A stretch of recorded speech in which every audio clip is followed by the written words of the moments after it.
இது மாதிரி கொஞ்சம் கைவிடாமல் கொஞ்சம் அப்படியே கிண்டிக்கிட்டே இருங்க. அப்போ தான் கொஞ்சம் நல்லாயிருக்கும். இல்லைன்னா கொஞ்சம் அடி பிடிச்சிடும். அடி பிடிக்கிறத விட நம்ம வந்து கிண்டிக்கிட்டே இருந்தோம்னா கொஞ்சம் நல்லாயிருக்கும்.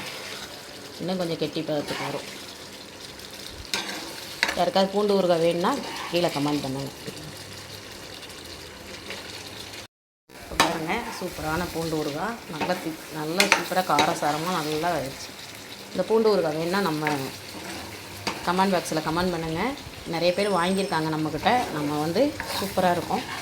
பூண்டு ஊறுகாய் இருக்குது நம்மக்கிட்ட, மாங்காய் ஊறுகாய் இருக்குது, மசால் பொடி எல்லாமே இருக்குது. வேணுங்கிறவங்க வாங்கிக்கோங்க.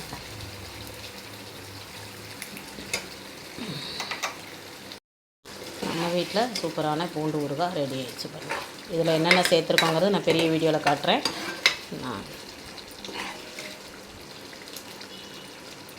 இது ஒரு 3 மாதம் 4 மாதம் ஆனாலும் கெட்டு போகாது. ஏன்னா நம்ம தண்ணி நிறையா சேர்க்கலை. புளியுமே கட்டியாக தான் கரைச்சி ஊற்றிருக்கோம். எண்ணெயிலே தான் நம்ம வதக்கி விட்டு அரைச்சி போட்டிருக்கோம்.